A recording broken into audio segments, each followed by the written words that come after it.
bailando atrás. That's what I do. I just dance in the background as the music plays. Good evening, everyone, and happy Tuesday, my favorite day of the week, right? Lied. It's Wednesday. Today is a special day because our guest is Awesome Sauce, known him since he was young, and I wanted to make sure that he had the ability to be on. So we have a special Wednesday edition of Love Shouldn't Hurt.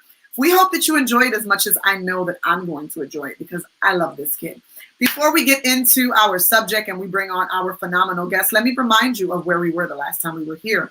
When we were here, I was on my sofa, I was chilling, I was laid back, and we were talking very relaxed and to the point of what Love Shouldn't Hurt is. We spoke about what our organization has done throughout the past 2.5 years, what we continue to do for our community, and what we will continue to do as the years go on. So that is what we were doing the last time we were here. As always, I want to remind everyone that's watching why we are here and what our purpose is. If you know someone who is dealing with domestic violence, whether it's someone you love, whether it's a friend, a family member, a coworker, someone that you know that you feel like they need some help and they may not have that extra push that we all need, remember to have them reach out to our 1-800 line, the National Domestic Violence Hotline, which is a constant for everyone. You know that you can reach out at any time, 1-800-799-7233. You can reach any of us on our social media platforms at It's The Real Love Shouldn't Hurt on Instagram, Love Should Not Hurt on the web, and Love Shouldn't Hurt on Facebook. So I'm super excited tonight because every week I always say I get the excitement, the joy, and everything of bringing on someone that I think is phenomenal. Before I bring them on, I want to, discuss what our topic for tonight is, and I also want to show you a video of our amazing new guest. So tonight's topic is about the LGBTQ community, as well as the stigmas of same-sex partnerships and domestic violence. So that is what our topic is, and he is going to need no introduction. But before we get into bringing him on, let me show you just a little snippet of who he is. 1 and the 2 and the 3 and the 4, counting the steps that I take to the door. Don't know what I'm doing, don't know what I did before. I just got a taste and I just need more. Yeah, I just need more.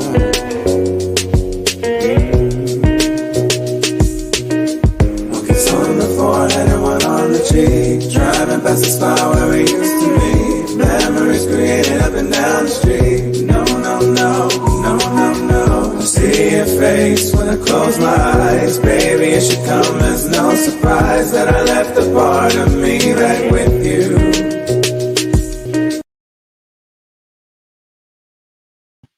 Woohoo!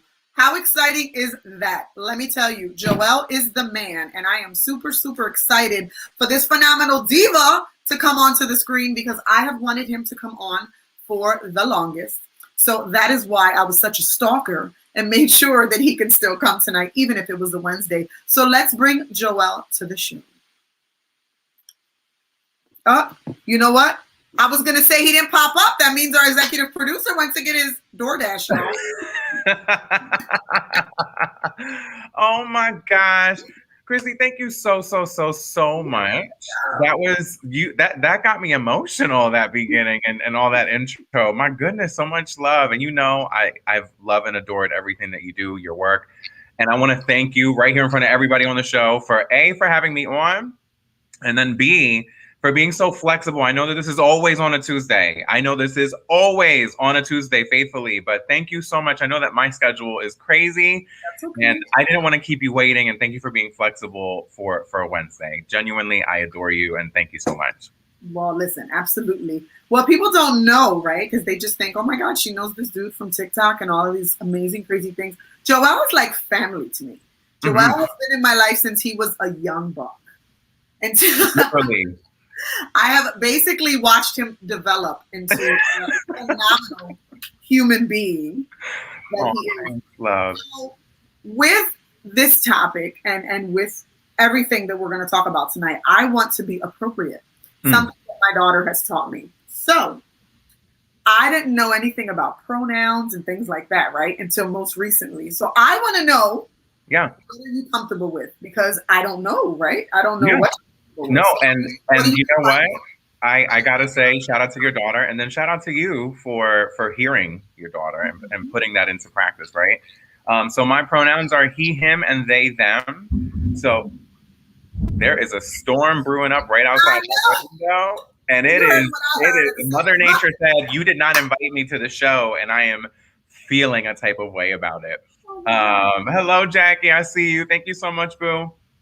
But yeah, needless to say, yeah, those are my pronouns, and it's important that we have and we normalize, asking about them, asking for them, and also not to mention, shout out to my friend Caleb, who has been the leading force in education and has taken on the labor of educating me so much on trans issues, on non-binary language and affirmations, and that's invaluable, and I will always take on that labor. So thank you for asking. I really appreciate that. And thank you to Alina.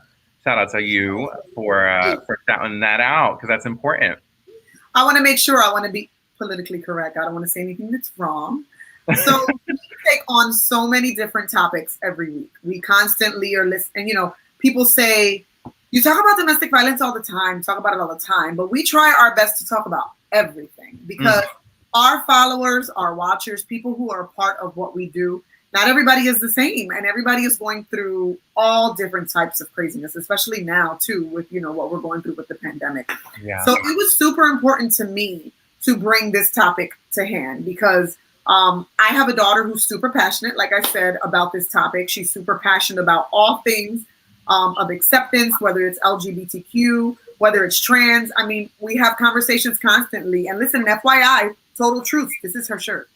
Oh my God. Your shirt this week. It's a cute shirt. It's a cute shirt. Yeah. So, I want to make sure that she's always correcting me constantly. Like, Mom, you're not supposed to say that. So yeah, I wanted to make sure. And it's parents always say that, right? Like, kids always end up teaching the parent, at some point. There's something that they always learn. And I think that that's a beautiful partnership and relationship. So that's awesome. And the craziness is, I think when you get to those points where your daughter is teaching you, that's when you realize you're not in your 20s no more. You're legit an adult. Like, oh my God. And my daughter's telling me what to do. Anyway, since we have people watching and they want to hear about Joel, I wanted to start the show before we get into it. Welcoming you and thanking you again. Like I said, I didn't care what day we were going to do it. I was flexible because I knew that, I wanted you to come on so that we can share this time together. So thank you so much for accepting to be here. I want you to tell us a little bit about who Joel is, because I may know you, but the people watching. So here's a little secret before we get into that. This is something I tell my daughter and everyone else every time I talk about you. So I'm constantly saying, and because I'm always like sharing your videos and now inboxing and say, I love you. I told my daughter, and this is going to be the first time you hear me saying this. I told my daughter, I said, Joel has been around since he was a little kid. He was always at my sister's house. He was at every family function. His parents were very close to my grandmother, and we're just family. You've always been around. Yeah. And I never felt when you were younger that you were your true self. Every time you were around, I felt like, and I say this all the time, I felt like he was trying to be something, but he wasn't sure. This is my honest opinion. I always what's wrong with him? He's not being who he is. And I swear that the moment you came out, I was like, yes, that is who he is. That is why it always felt that way. So tell us about you. Tell us about your journey and how you went from being who you were to how you decided to come out and be who you are now, because you are your true self. Yeah, no, absolutely. I mean, you're not wrong. The journey with, you being very close to the family, how religion is such a huge centric force in the bond that we have, not only with each other, but also with those who love and support us. So it was a very complicated dynamic, right? Because you have, this element of being told that God is love, but then you have this underpinning of, I didn't choose this. I didn't do I don't think anybody, I now being a proud gay man, I would say I would gladly choose this again. You know what I mean? That type of deal. But nobody, especially when you're a kid and you're innocent, right? Like kids are not hateful by default. Kids are taught love. Kids are taught acceptance. Kids are taught these things. But when it comes to your orientation and your sexual identity, your gender expression, these are all things that genuinely, they are innate to you. It's a journey that, it feels that you have to be 10 steps ahead of everyone else because you never really know what the reaction is going to be. I had mixed reactions from all branches of the family, ranging from just crying, which was just strange, right? Because like, why are you like, it's not like tears of joy. Like, I'm so happy that you're able to share this. It would be like, just like tears. And it would just be like, well, that's mortifying. No one wants to make their family cry for no reason, right? So there was definitely an element of censorship there. There was censorship at play. It's especially in our Black and Brown communities, it's very common for us to be very machista and very, man head of household, don't do sissy things and that type of thing. Don't switch when you walk. Absolutely. So these are all things that just are not just about the spiritual element. It's also culturally ingrained in us for decades and decades. So I think and I also was always around adults. Yeah. That was the other thing, is that I wasn't, my parents were strict. I was not allowed to be, running around with kids in the streets and all that other stuff. How other families be doing that, like, oh, I'll be back at, before the street lights come on type of deal. That was not a thing. I was not allowed to do that. So, naturally being around adults all the time, you just know that adults aren't really as progressive, especially 20, 30 years ago as they are now. Being progressive is almost like something that's pounded into their heads now. But back then it wasn't really a talking point. So yeah, there was a lot of things at play. And then to segue into where we are now, right now, I do makeup. I do all this stuff now. I'm out loud and proud. I love it. Thank you. And there comes a point, and I think I can speak for many a queer person when I say there comes a point where it's, and I don't mean to sound melodramatic, but it almost is like life or death, whether you choose yourself or compliancy with what's been laid out before you. And it took time and planning and all that stuff, but I knew that like there had to be a forced learning curve. I knew that being gentle and being passive was not going to be the way to get change in my family. And it took a lot of me being in the face. Mom caught me out a couple times. Like, it took some messy happenings before we got to a good and peaceful place. It took, mom going to talk to friends whom had queer friends and stuff like that, just to get an understanding, having that normalizing the fact that it is normal. Yeah. That's the thing, is that like it's scare, things that are different and we don't know a lot about scare us, right? Look at the vaccine. Yeah. We get scared about things we don't know about. When COVID broke, we all put ourselves on lockdown. We bought a ton of toilet paper because we didn't know what was going to happen. And so naturally, yeah, it's just human nature. People have their journeys. And I hate to say this, but I think every queer person also comes to terms with the fact that sometimes that your queerness may be a deal breaker for you and your family. And that's okay. Like, I hate to say it, but as queer people, the beautiful part is that we get to choose our family. We get to build our family. And that only doesn't apply to queer people, but obviously it's a often theme with us. Yeah. But we get to choose that family. We get to choose what our support is and what uplifts us and who we choose to give our energies to. So when they say it gets better, it sometimes feels like it's a shitstorm before it genuinely feels like it's at a good place. But it's possible.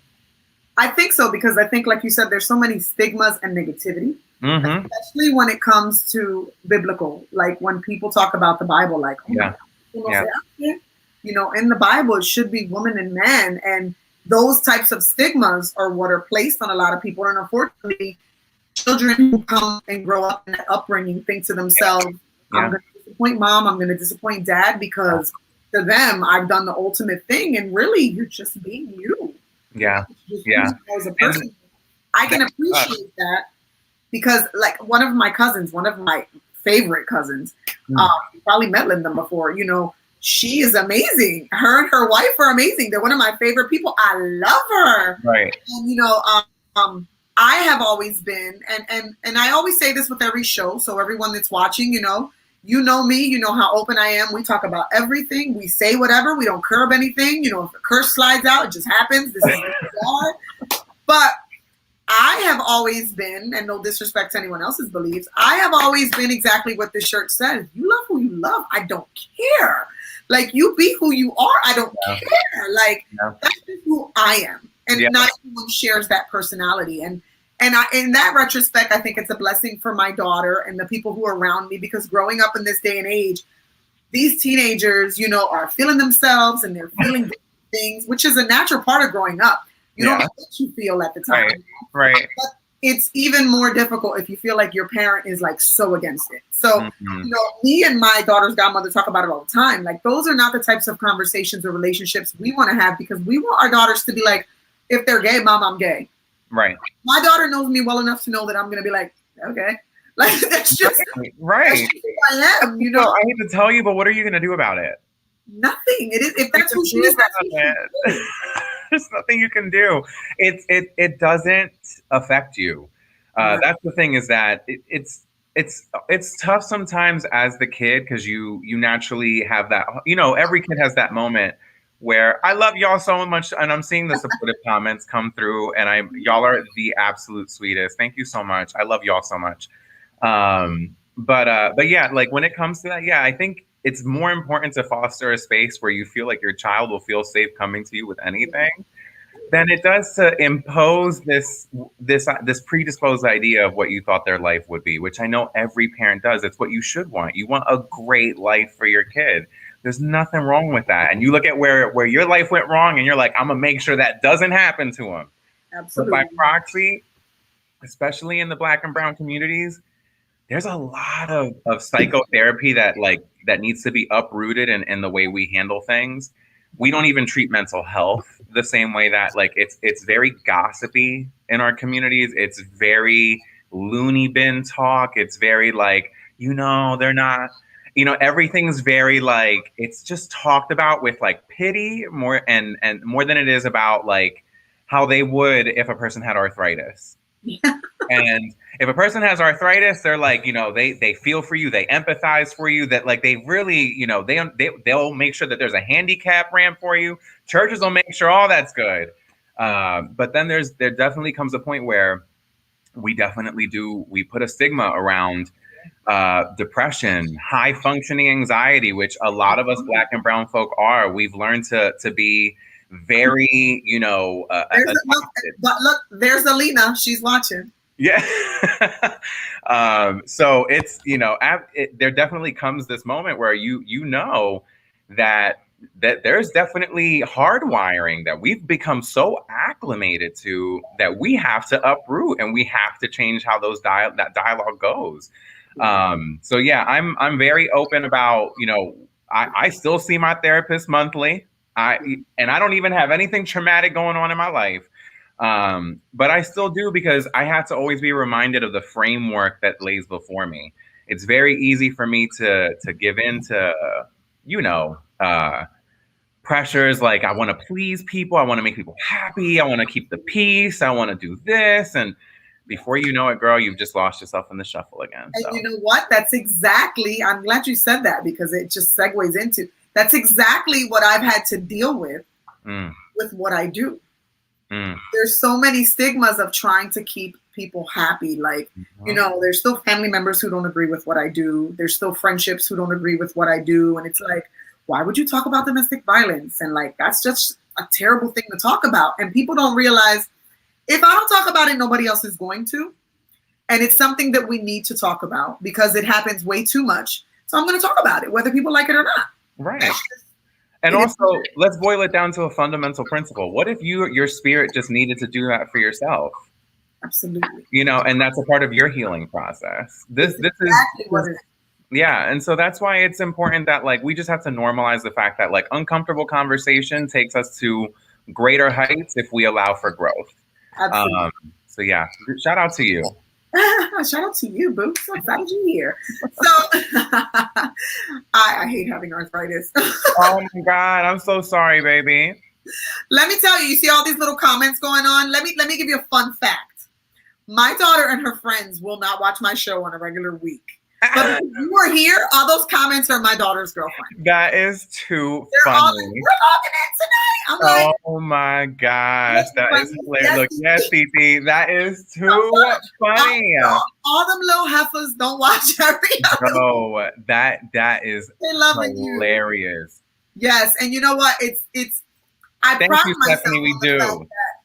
I pride myself on the fact that Love Shouldn't Hurt is so diverse. You know, we have women on here, we have men on here, we have kids on here. We talk about so many different things. We've had another LGBTQ conversation a few months back with a good friend of mine, Carlos. Okay. And that was an amazing conversation. But again, like I said, these are conversations that need to continue to be put to light and put out there. And I really, really wanted you on because I thought he definitely will give us a greater perspective. So let's get into what it is that I do, right?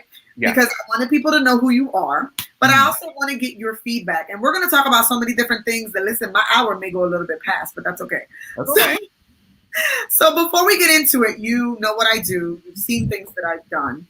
Give me your take, because I think that the take on domestic violence, whether it's heterosexual, whether it's LGBTQ, is always different. Everybody's opinion on domestic violence is different, because especially for the fact that people think that it doesn't happen in that community.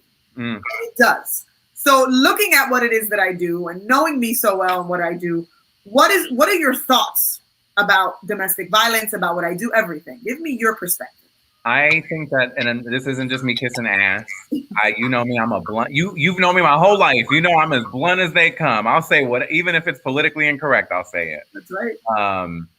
But genuinely, I think that what you do is important. You're normalizing the conversation, which is what I'm a big proponent of. I'm big on normalizing the conversation and making sure that, you know, not for anything, like people seeing that and hearing how the dialogue goes about it, hearing other people's journeys with it. Yes, absolutely. Sorry, I'm seeing a comment in from Stephanie. The number of people who don't even realize that they're being abused. Absolutely, absolutely. And hey, trucker wife. So that is, it's important to people don't see that, and they have a wake up call when they hear testimony. And I think everyone knows that the most powerful form of advertisement is grassroots. It's grassroots advertisement. It's always going to be a friend or someone you trust to give you unadulterated, unfiltered feedback about something or an endorsement behind something. And that's going to be what you trust in the most. You'll believe that more than an ad. You'll believe that more than anything. Trust me, when it's someone you trust and believe and know, it's a different lending ear that you're putting forth.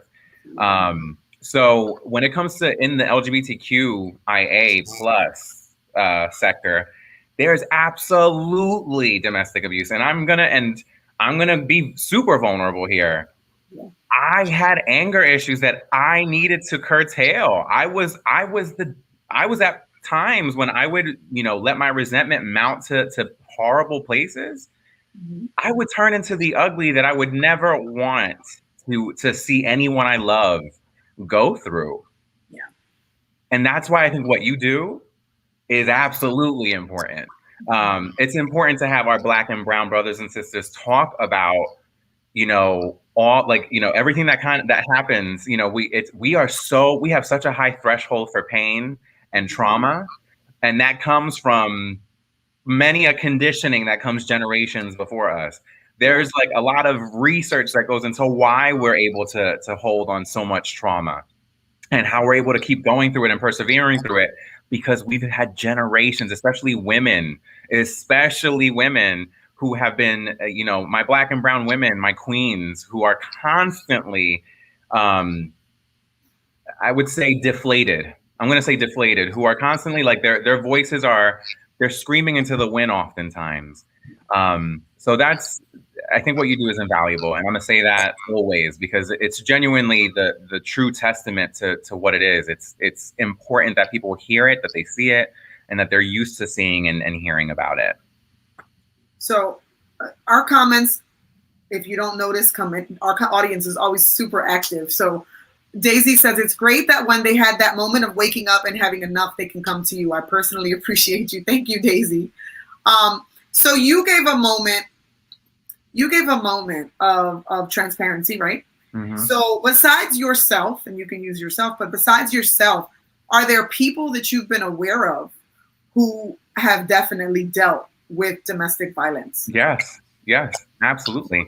I have a close friend whom I'm so passionate about them because they have, you know how when you can see a person's spirit and you just know they have a light about them. Yeah. This person has been through so much in their life that they have such a huge heart. It's almost like an abused dog that for some reason just has a bigger heart because they've been abused. Like that type of, like, he's just been through so much. And for some reason, this guy always just keeps making time for the people that have done the thing that got him to where he's not good mentally. And he continues to give time. And it's that cycle. It's a cycle. And people, it's so crazy how you can want to shake someone awake of that cycle, you know, and me having been in that cycle on both receiving and giving ends of that cycle, that is not, my God, I know it has shaved years off my life, and it is out of that love for that person that I wish that they would wake up. And yes, I do. And I've heard other ones through the grapevine, but personally, currently, there is one that genuinely comes to mind that every single time I hear about it, I'm like, oh my God, I hope one day. But you know. Yeah, definitely. It's I think that people just think that it is a heterosexual thing. And that's what we talk about every week, right? I'm heterosexual, and we talk about my abuse, my personal 6 years of abuse. We talk about different people in my circle who have dealt with it. We have on Therapist Monthly, and we talk about it. But today we're addressing LGBTQ because of the fact that it's not so apparent. People always think it's just a straight thing. Yeah. But a woman can beat a woman. A man can beat a man. Yes. It happens. Yeah. When I've done research, crazy, it says that it is higher numbers, bigger numbers in the LGBTQ community as well as trans. Yes. More so with trans. Absolutely. Trans disproportionately more so.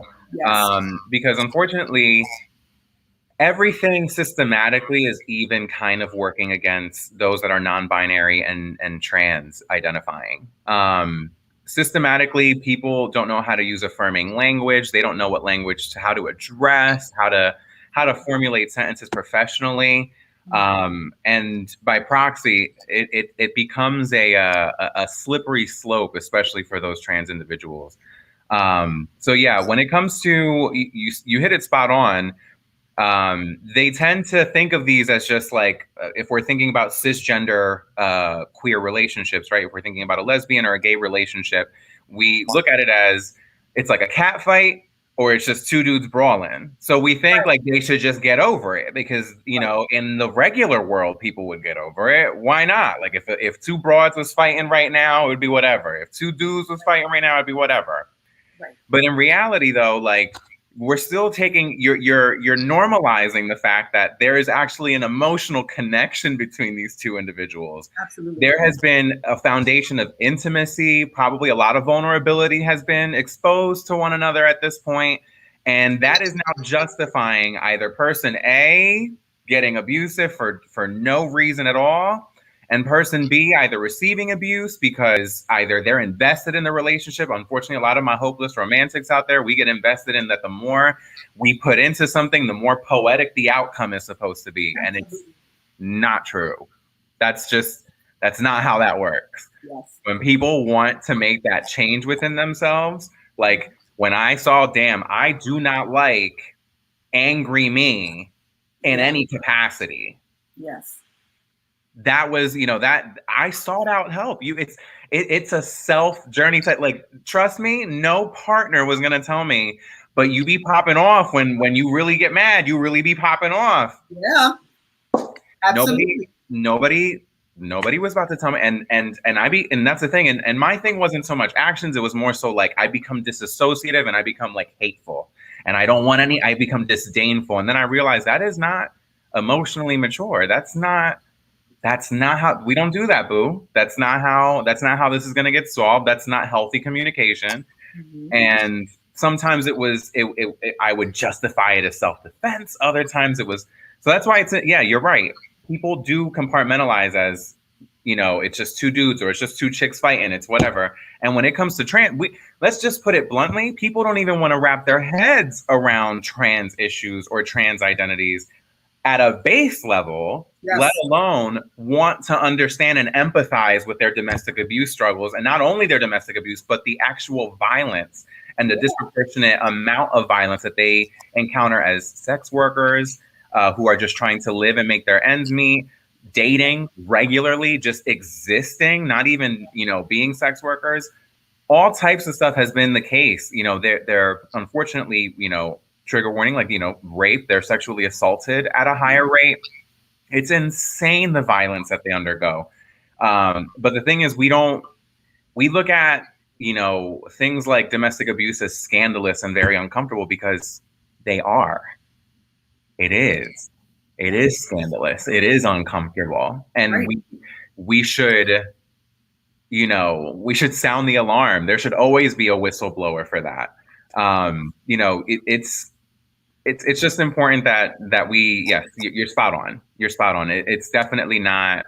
Joel said trans rights. Yes, I did, sis. Yes, I did.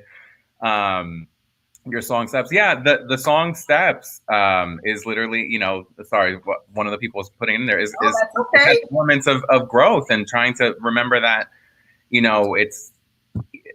it's a two-way street. You definitely have to distance yourself if you're on the receiving end, and you have to know that the cycle is not going to be broken just off of your sheer willpower of wanting it to be broken. It takes two to genuinely do their efforts on their own parts and their labors on their own parts. And oftentimes, most of the time, that is separately, and that is not in each other's lives. And that is okay. Yeah. That is okay. So as I'm listening to you speak, and as I stated at the beginning, I love the fact that you are you and you've become who you really are. And it's great to hear this perception, because I think that they always hear Christina talking, but I can't speak for the LGBTQ community. I can't speak for the trans community because I'm not. I'm heterosexual. So it's great to hear you. And I love the comments. People are just loving you. They're coming in. Something that Andrew said that coincided with what you said, I'm looking for it. Andrew said, or they normalize it because they share the same identity. Oh my gosh, yes. Yeah, so they think exactly what you said. They think, oh, it's just two chicks getting into some cat fight. Or they see two guys fighting and it's like, oh, they're just, releasing steam. But never realizing that, no, it's neither. This is abuse. Right. Because if they saw a man hitting a woman, rapido, it's like, oh my God, he's abusing her. Right. They see abusive. But then if they see a woman with a woman and she smacks her, it's like, oh, they having a cat fight. It's not, they don't realize, no, this is abuse. Just because it's two women doesn't mean it's normal. Like, they're in a relationship. Yeah. There's love there. There's whatever there. And now the person is hitting them. Absolutely. So speaking of being you're always you, and your videos are always phenomenal.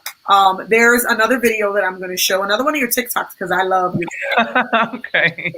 So we're going to put on our second video of Joel. And I chose it because, again, it's telling everyone who's watching as well that, it's not going to hurt you to be yourself. Just be who you are. Video 2, Ray. So I'm going to pose a question to you.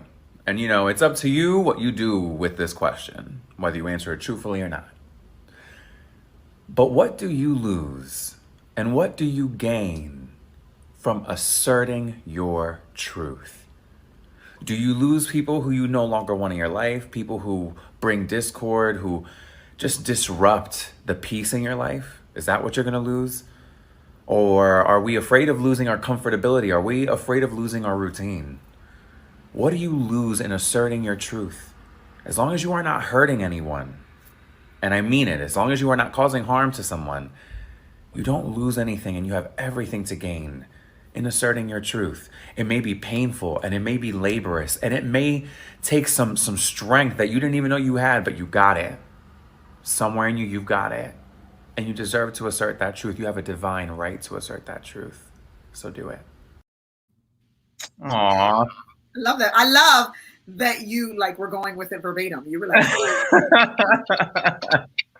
that goes to, yeah, I mean every word I say. When I speak those like little like gem TikToks, the ones that I just be talking from the heart, those really like that, like usually a something happened or a conversation with someone I care about happened, and that's coming from like a really like emotional place oftentimes when I'm talking like that. So yeah, I do remember them like verbatim for that reason. See, I think it's good because a lot of the research that I saw, and not just with your show, like with the other show that I did in the past, showed that a lot of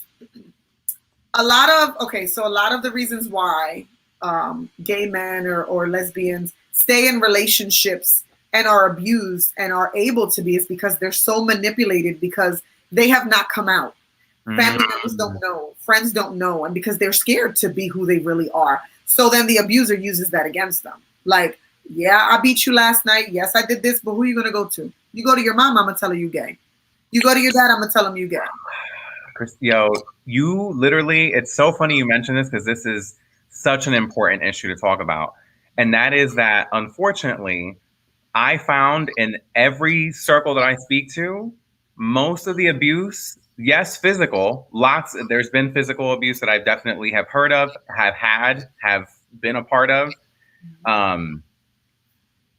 But there is an emotional abuse component of isolating your partner. So unfortunately in the queer community, we have a lot of sociopaths. And I don't doubt that in the straight community that's the case. Yeah, we got a lot of crazies too.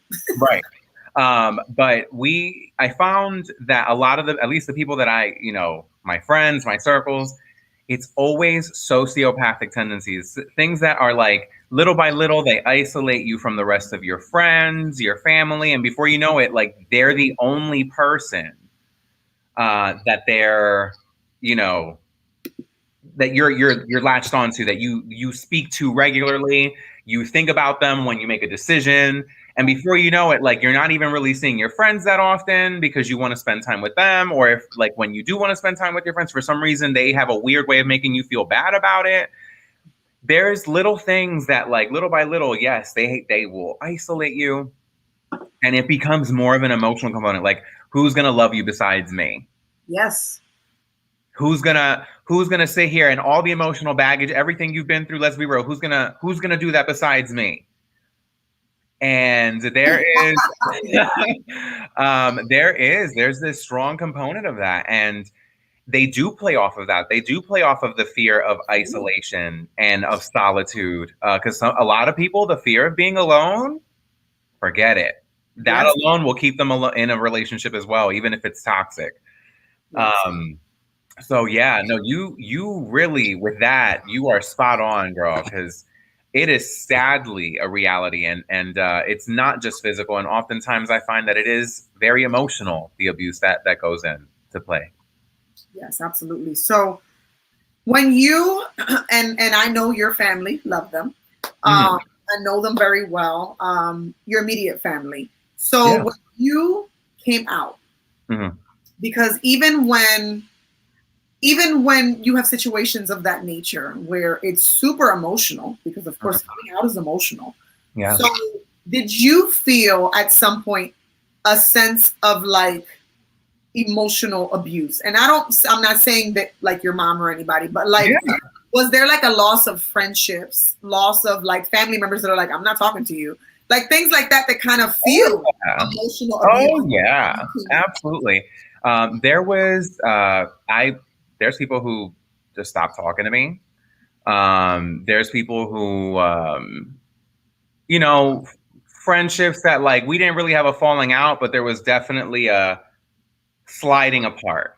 You know, it was like we slowly just drifted glacially apart. There's that. There's also like a lot of microaggressions that would be tossed into the mix. It would be a lot of like, you know, devalidation of feelings. It would be, you know, even, I mean, I'll never forget, you know, there was a time where mom had, you know, she was sitting in my guidance counselor's office and she was crying, and my guidance counselor, you know, shout out to Miss Abernathy. And this is the thing, right? The people that you know and that who ride out for you, definitely you remember them, you never forget them. And yeah, Miss Abernathy sat my mom down and she said, "Hey, your son's gay, and there's nothing you're gonna be able to do about that." Yeah. Like you know, and it's okay. Like, you will be fine. And my mom sat there crying. She, you know, because and it wasn't like, "Oh my God, my son's gay." It was like, I don't know what to do. Like, how do I help my son? You know, like what do I do? There's no manual for having a coming up in a traditionally, you know, Afro-Latino household, and then you get into you're the first generation to come to the US from your family, and then you have a queer son now. Like, hello, you know what I mean? Like, so she, you know, there was things where my parents were already above their heads in what they were inheriting with me. But then they realized that there was like everything that they come to love about me and know about me was gay Joel. It's just that now you just know I'm gay. That's, you know, and it's funny how genuinely they didn't see it. And it astounds me.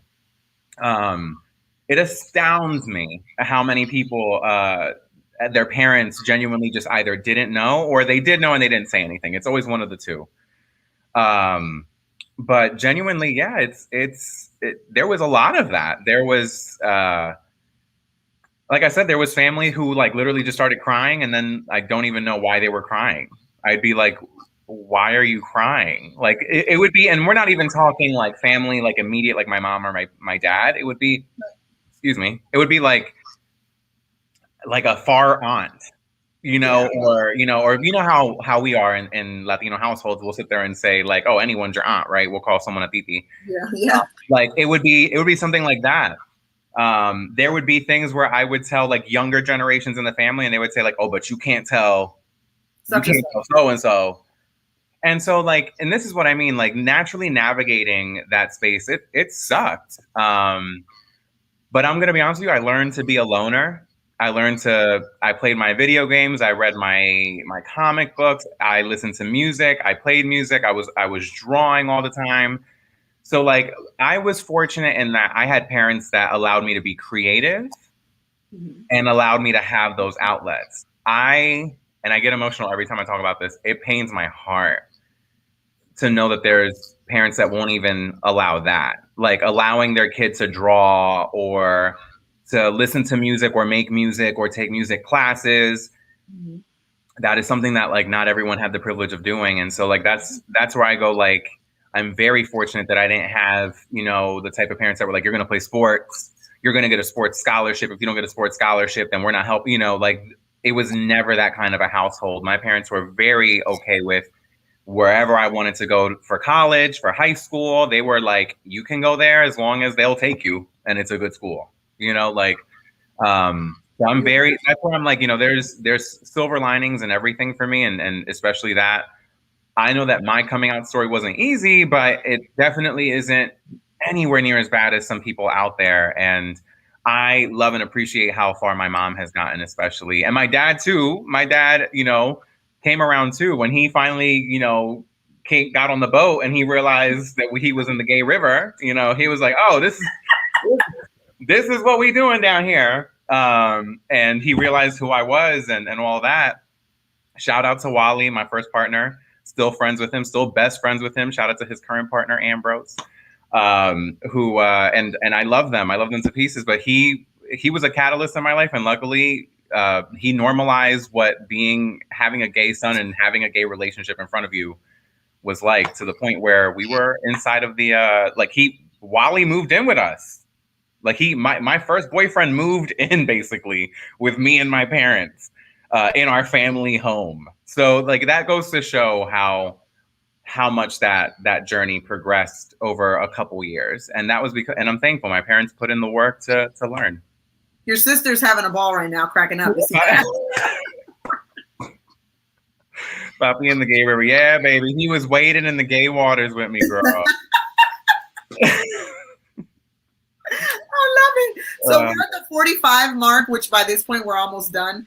But because my daughter and her whole squad are watching, I need to make sure that I highlight a few of the questions that they wanted me to ask you tonight. Absolutely. Fire away. On my phone because they sent me like 50. Go ahead. Fire away. We do rapid fire. Yeah, I have to see what here.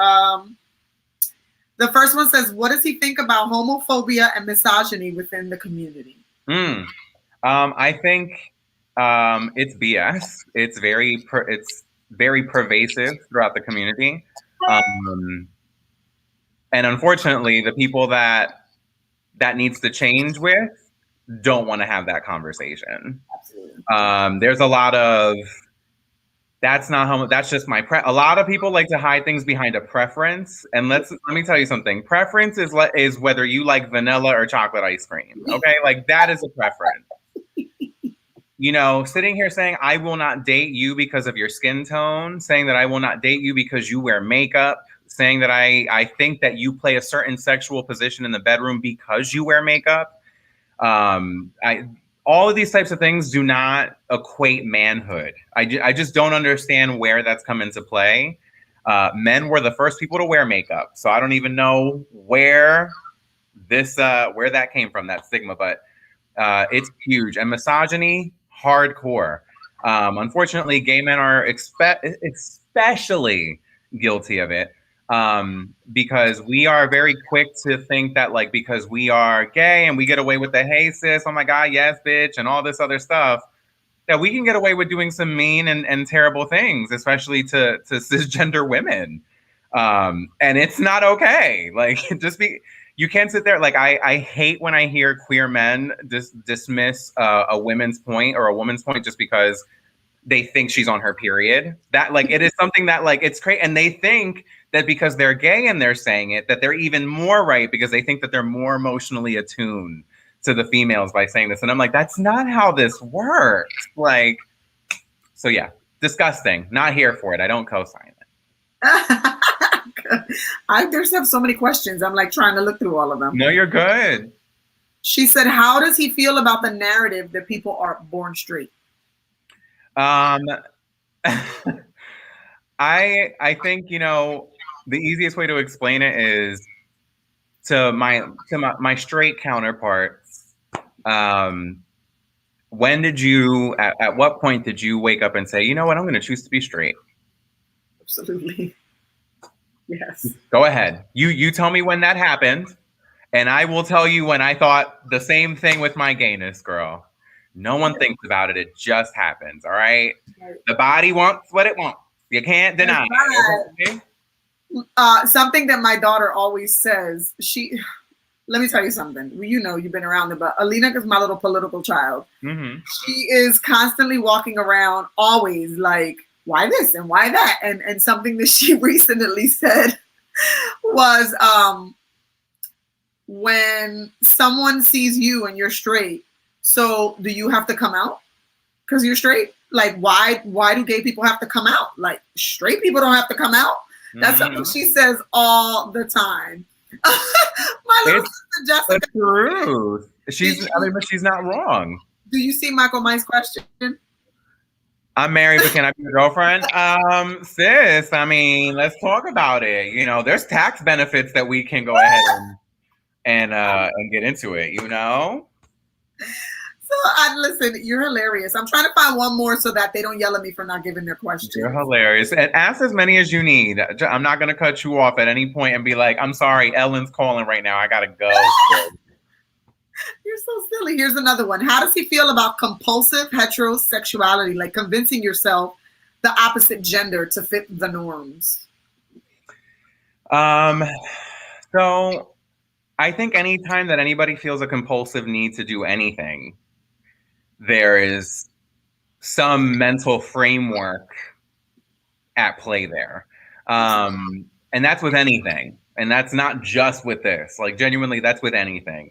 If you feel the need to compulsively check your locks, before you go to bed, that's you. That's something in your head about safety. Checking your hair. Yeah, right. That's all of it plays into some other kind of mental hardwiring.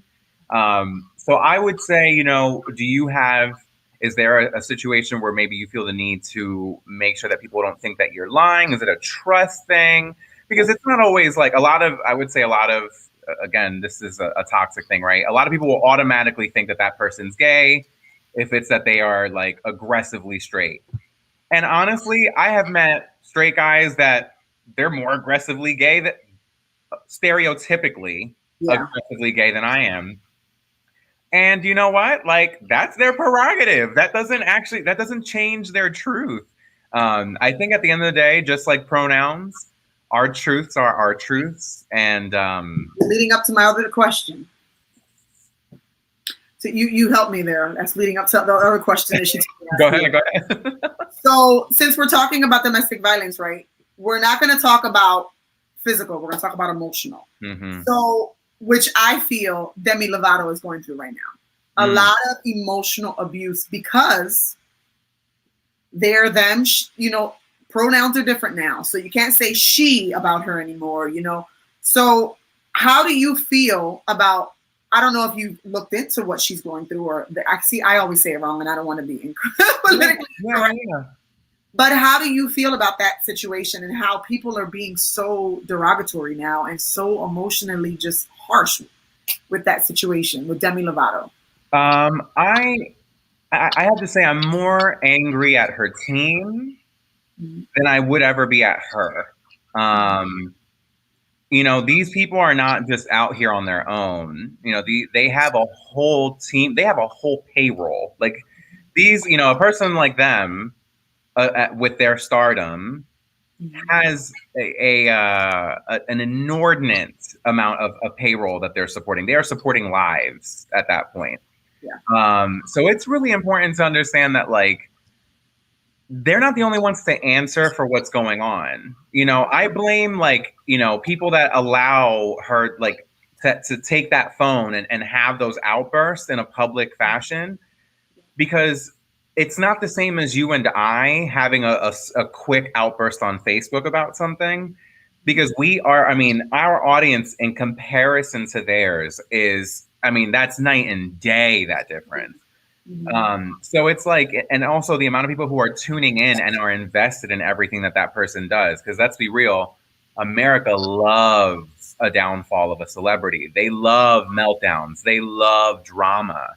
And it's to them, it's just the framework of an emotional female who was abused when she was younger and she abuses drugs now. And that's the thing, is that, like, it's always this thing where, like, we start referring to the human as like a rap sheet more than we start referring to them as, hey, they have mental health issues. They've been transparent about having mental health issues. Yes. And this is no different than you going to Friends Hospital here in Philadelphia and lighting a person up in the comment section in person at Friends Hospital. It's not okay. It's so I don't really get people I know were upset at her with the language of the snacks and whatnot. And I think that, like, that's where I'm like, where is your team to tell you, put the phone down, let's delete this, let's make a donation to this company this was clearly a mix up. We see how people can be emotionally triggered by anything at any moment. And we can't sit there and, like, just rip them apart at any given moment, especially a person who has the type of history that she has. It's not easy for them, to go through that. So yeah, I empathize, and I have more of an issue with her team than I do with, like, her actions specifically as they want to go ahead and demonize them as much, because they're more to blame, I feel, than she is. So with her being a question in mind, her being in the background. Yeah. See, and that's why I say that, her, because she changed her pronouns. She no longer wants to be her. She changed it to them, they, their. Okay. Right? So I will correct myself. I apologize. I didn't know that. No, yeah. So she's changed her pronouns now, and I'm being corrected. Like my daughter said, I want you to talk about Demi Lovato. And then I was like, oh, I'll talk about her. And she's like, it's not her. And I'm like, because. Well, thank you, Alina. I appreciate it, because I didn't know that. So I will make sure that we will talk about them the way that we need to. Yes. So how strongly do you feel about people referencing you correctly? See, she corrected me, they, them. How strongly do you feel about your pronouns? And that's why I asked you at the beginning, what would you want to be called? Because I know that some people are very strong. Is that something that bothers you? Do you not care if people just know you and that's just the way that they refer to you? Or I have cisgender privilege in that when you're cisgender, you don't really take offense to someone misgendering you, because you're very sure of whom you are, and you don't have a need. I don't have a public need, and you don't have a public need, because we don't identify as anything but our cisgender selves. We don't have a need to assert that truth and the need to constantly assert that truth. So it wouldn't, on my Richter scale, that's not going to register. However, the easiest way for you to get a very swift reaction from me is for me to see you consciously misgendering in front of me. Or I get especially pissed when a person speaks about a person who's non-binary or trans, and then by proxy, they start saying things like, oh, well, you know, they're just a this and a that, or they come with a very crude catch punch joke thing or something like that for their audience, to just like, you know, make it seem like, oh, I'm this shock comic or this shock host that'll just say it how I want to with no repercussions. And then they get pissed when they get called and labeled transphobic, and they're held accountable to being biphobic and transphobic and misogynistic. I mean, the list goes on and on. So of course, to me, my pronouns, as long as you address me with love, I'm not going to have an issue with anything that you can call me she, and I won't look at you any ways to Sunday. But if I catch you misgendering on purpose, or maybe you didn't know, like right now, had we not known, we get corrected, and all of a sudden, like, you just kept on going with, oh, well, she, I'd be like, well, all right, Chris, we gotta pull it in. We gotta say they. So that's where, that's where I start pumping the brakes and I get really passionate about it. Because that's something that doesn't cost us anything. Yeah. That doesn't cost anybody anything. You can still go home and hate me behind closed doors and think me to hell in a gay handbasket, sis, and that's okay. And you know what? We live in a country where you have the God-given right to sit here and go home behind closed doors and believe whatever it is that you believe. Right. But at least to me and to people that I care, at least in public, here we are just fellow human beings. At the end of the day, I have a heart that beats, and if it stops, I die just like you, sis. Yeah. Let's just, let's get to that end point with minimal disturbances. Let's you know what I mean? Kindness is, someone said it, kindness is absolutely free. And I always say on my lives, I always say, like, I love you for free. Because it's the truth. It doesn't, we can get shit handed to us a dime a dozen. You can go out to your car right now, Chrissy. There might be a ticket on your car from a meter maid. We can back window by somebody who don't like you. Or that too. And you know what though? Like it's just important that at the end of the day we put forth kindness is free. You're allowed to, at the end of the day, you can pray for me. You can pray for you can pray for whatever wellness and goodness and fulfillment to come to my way in my life and prosperity to come my way. but I don't know a single religion, established or not, that would ever be proud of throwing anyone's flaws in their face. I don't care what you are. There's no religion established anywhere. There is no scripture anywhere that says that you are to do any kind of harm to anybody. That's wild. So there's people hide behind that. We don't hide behind that. It's 2021. Everything that we know has been written by someone. So let's just chill out. All right. I respect you. You respect me. That's it. Absolutely. Well, Joel, let me tell you something. It has been awesome to share this space with you. Same. I know my audience is loving on you tonight, so I'm super grateful that you accepted to be on. Before we end the show, we always have a moment to allow our guests to do closing thoughts. So I'm going to leave you on the screen by yourself so you can do what you do. Give us your closing thoughts on anything that you want. You can please highlight your song, where people can find it. Let people know where they can find you on social media. Give us your closing thoughts about tonight's topic and whatever it is you feel. All right. Thank you. Well, to everyone who's still here at the hour mark, I just want to say thank you so much for tuning in, for being a part of the discussion, for commenting such kind words down below. And if anyone anyone you care about, is going through anything that sounds even remotely similar to what we discussed tonight, please shower them with love, empower them, lend them that ear, make them feel that they do have resources. That's just try to be as much of a stepping stone as you can for the people that you love and care for. Normalize, conversations about domestic abuse, and LGBTQ domestic abuse and relationship abuse and violence. Kindness is free. And I want to thank Chrissy and Love Shouldn't Hurt and Ray for being so amazing and having me on. I'm so honored, genuinely. This has been such an amazing conversation. So thank you so much.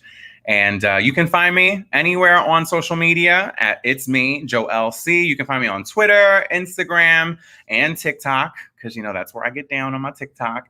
And I also have a YouTube, which you can find in the link on my bio on any of those respective socials. So I love you all. And without further ado, if you're having a bad week, I hope it's a better weekend. And if it's a crappy weekend, I hope it's a better week. And if none are working out for you, girl, I'm praying for you. What can I say? But I love y'all.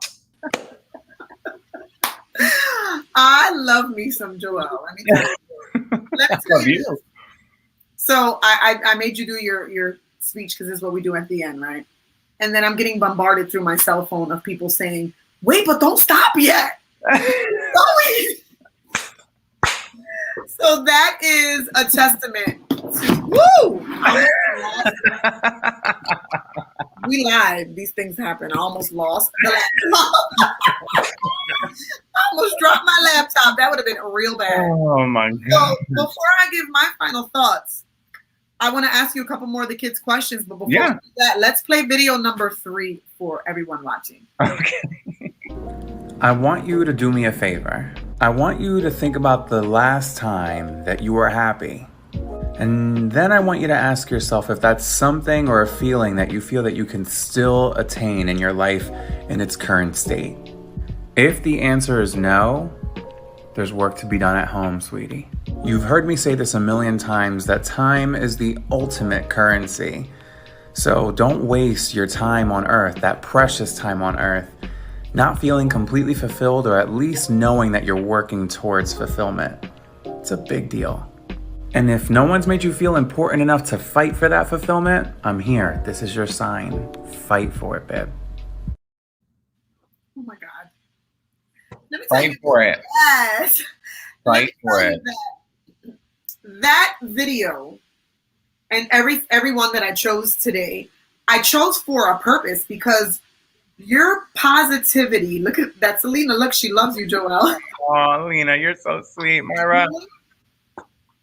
Your positivity shines like, I can't even imagine, like I can't even put into words how positive you are. And I know that being someone who came from an upbringing that you did, Catholic family, and it not being, what you can do, and then you finally came out. a lot of people that I've spoken to have told me, it's difficult. I spent a lot of years sad, but then I finally was myself. And even from what I said at the beginning, like, I've known you forever, and I've never felt like you were your true self until you came out. Like, you were just you, and you just were shining. Like, and nobody put you down. And these videos, I love them because you're exuding positivity in every video. You're allowing people to know that, oh my God, yes, there's always going to be a better day. If it's a bad day, there'll be a better day. And it makes me feel kind of like you're my kindred soul, my spirit, because that's what I feel we try to do with what we do with Love Shouldn't Hurt.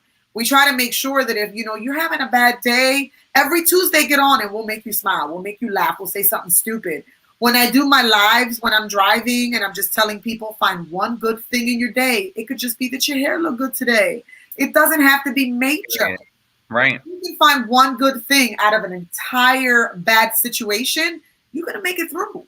Right. You're going to be fine. Right. And that's why I chose the videos I did, because you have had a mixed array of emotions throughout the years, and you're finally at your true self. And now you're like giving off all the positivity and the love, because you're like, listen, if I got it, I'm going to give it to you. Yeah. Yeah. I always say, life is quick to hang you boatloads of shit. You got to make sure that if you can hand out some dessert every now and then, why not, girl? Why not? I love you. I'm going to go in. They told me not to stop, so I'm going to ask a few more of the girls' questions. Go ahead. What do you think about kids learning about LGBTQ in school? I think it's important. It's important because it's let's remove belief out of the equation. It's important because professionally, this will be our working force. And our working force will deal with people. Whether, no matter what sector of whatever you do, you will be dealing with a person, whether it be a boss, a subordinate, anything like that. And I think tolerance is something that it's not too much to ask to be, and the thing is, like, the reason that it's important to learn it is because we haven't normalized this everything about how we've gotten here, how the truth about how we've been treated by the government and how we were painted in the media in the 80s with the AIDS epidemic. I mean, there's a lot of damage that is still being undone, and it's not right. It's same thing with, like, race issues. We're having a lot of race dialogue right now. So, and it's kind of funny because a lot of it, they call it critical race theory, and they talk about this a lot now in schools, and some parents are in an outrage over critical race theory. And it's just, at the end of the day, it's like, what is so wrong to learn about the truths and the origins behind something? At the end of the day, I wouldn't want my child, even if, no one in my family, to my knowledge, is Muslim, right? But I wouldn't want if my child, if I ever have a child, is growing up, I would not want them to be ignorant about Muslim beliefs, practices. Why would I want them to be ignorant about that? I want them to be sensitive to that. I want them to be aware of that. I want them to see, recognize, acknowledge, honor it. I think that there's it's very pervasive and not just LGBTQ. I think it's something that we would benefit as a society across the board. Absolutely. My last question. Okay. Okay. All right. Whatever. Like I said, you're good. You're good. It's my show. I can be on as long as I want. Right. Exactly. Do you think homophobia is taught?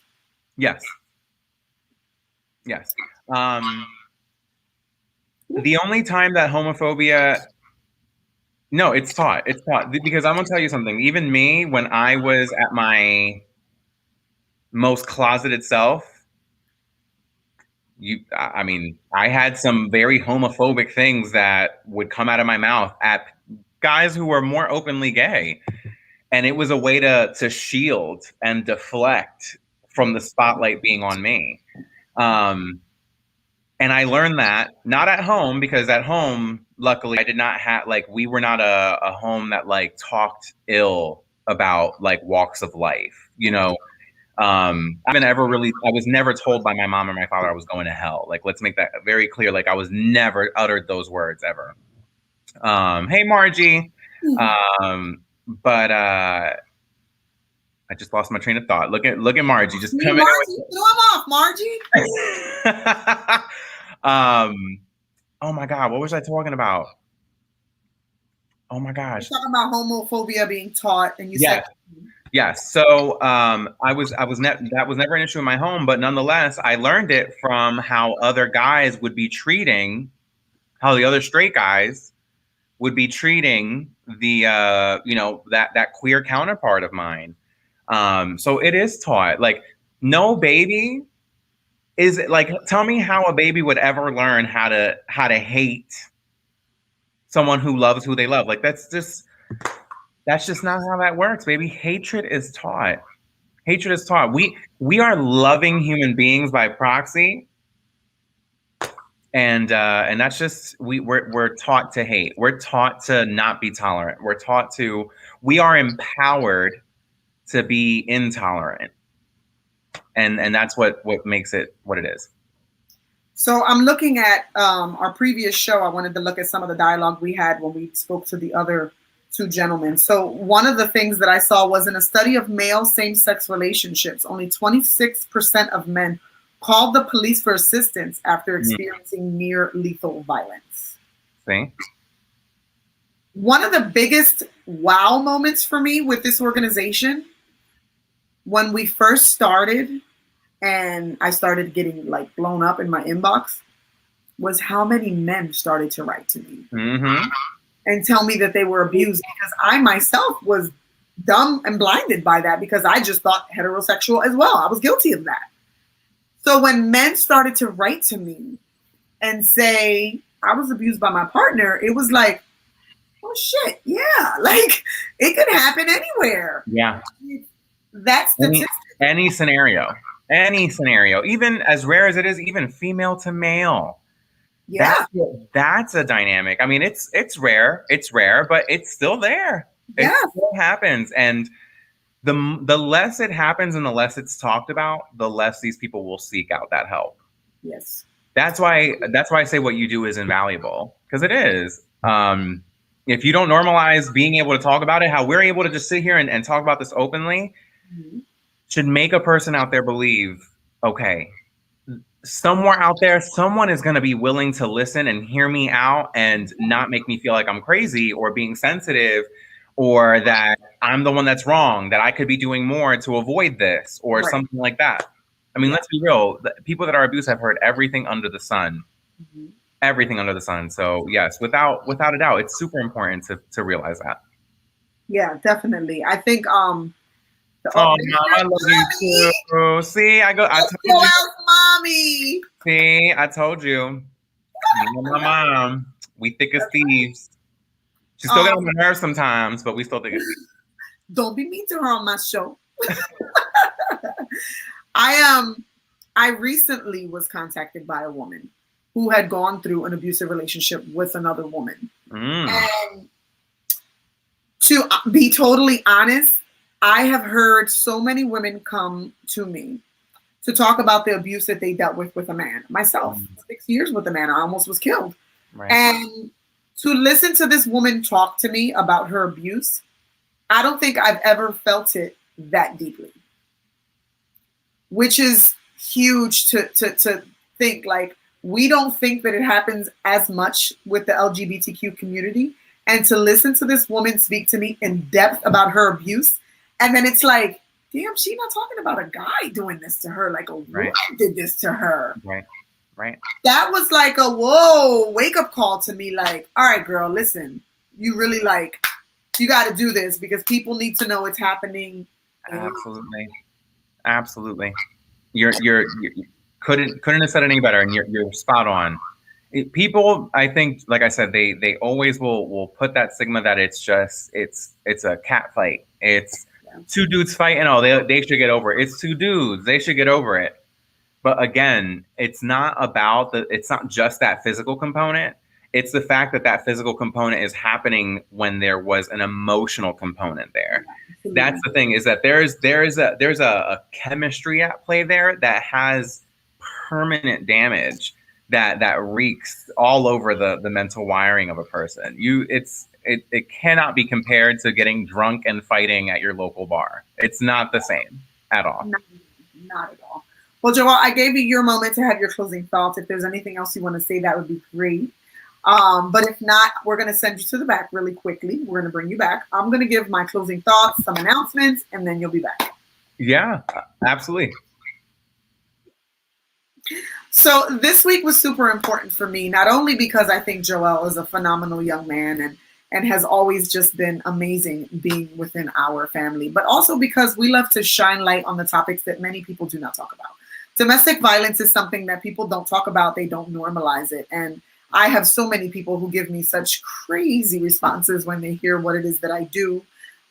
It's crazy the amount of people who think that I need to live a perfect life to do what I do and do not realize that just as Joel is speaking and he is telling his story, you have to live your truth sometimes to wake other people up. So yes, I have been through so much, continue to go through things, but I think that's the more powerful note and how we're able to help others. So I'm super excited that Joel said yes. Super excited that you, our audience, who's always here and faithfully was here to listen to him and hear his transparency about his experiences and how domestic violence does affect those in the LGBTQ community and same-sex partnerships. So tonight was amazing and fabulous, and I thank you all for being avid followers, constantly being here and supporting us and just appreciating what we do. I'm glad that you were able to join us for tonight's topic because I think, again, that it's important. I think we all need to talk about these conversations. So let's not stop them here. Just a reminder before we log off that you can reach the National Domestic Violence Hotline at 1-800-799-7233.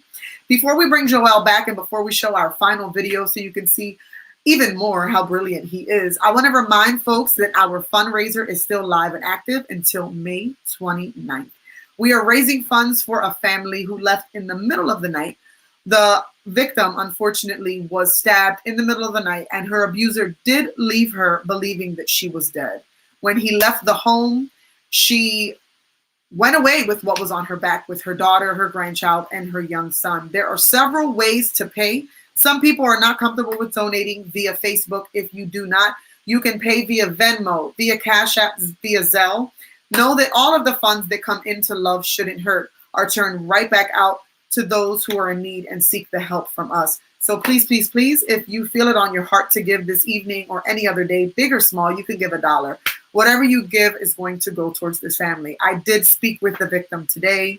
She is super elated. It was a surprise, but because she does need the money for her down payment, I wanted her to rest assured that we have been working diligently to provide this down payment so that she can have her forever home where we have placed her. It has been so emotional for me and just so heartwarming to know that you guys have donated and gave towards this amazing fundraiser. Reminder that every event that we do, whether it's our Love Gala, our 5K, whether it's the books that we sign, anything that we do, funds come in, and as any other organization, they immediately go back out to those who are in need. This is what we do. This is why we do it, so that we can help victims of domestic violence. So if you feel it again on your heart to do so, the fundraiser is on Facebook. If you're not comfortable with donating via Facebook, you can donate via Venmo, Cash App, or Zelle. No donation is too big or too small. So before we bring him back and we say goodbye tonight, let's play our last video so you can see once again how phenomenal Mr. Joel Correa is. Hey, I just want to sit here and tell you that I'm proud of you. Because you done made it through 100% of the days that have tried your ass through thick and thin. There have been days where you did not want to get up out of bed. You did not have motivation. You had a lot of shit to take care of. Or sometimes you didn't even have that much shit to take care of, but just the motivation wasn't there. And you know what? You still made it through. Maybe it took a little longer to get that thing done. Maybe, you called someone you shouldn't have called. Maybe, you didn't do enough or you did too much. But I'm still proud of you. You deserve to hear that. The world isn't going to tell you that all the time, so I'm here to tell you that because you deserve it. I love you. Que lindo. I love you. Oh my gosh. Y'all really chose the emotional ones. Y'all said none of the funny skits. We want that Joel gem. Y'all are hilarious. Because they need to know that you're real, boo. Yeah. Well, thank you. I They don't need appreciate it. us. They don't need any voiceovers. They need you, Joel. You are so funny. Awesome you are. Mi amor, I love you. Thank you so much for being here tonight and sharing your Thank you. Here's your mother. I know. Look at that. Christina Vega, you are doing an amazing contribution to our community. Amazing. Yes, I have learned so much from my son Joel and my daughter Damaris. They taught me to be the mother I am. And you are a phenomenal mother, Damaris. Te quiero mucho. Yes, she Thank is. you so much for being on here. I want to be Joel when I grow up. Joel, your heart is so kind and pure as your mom and dad. Can you? Thank you. Yes, preach, Joel. Look, Alina wants to be you too. Oh my gosh. So You guys are much so, everyone. I love y'all. I've been playing with my light all night because I feel like I'm yellow, I'm dark. Mira, at the end of the day, todavía estoy bonita, pero tú sabes. Sometimes. Period. That's why Mary had a little lamb. That's right. Thank you so much, baby. I love you. Thank you. I love you Thank too. for watching. Have a good evening. See you next Tuesday. Wednesday was special for Mr. Joel. Anything for Joel. But we will see you next Tuesday at 7 p.m. Good night, everyone. Love you all. See you next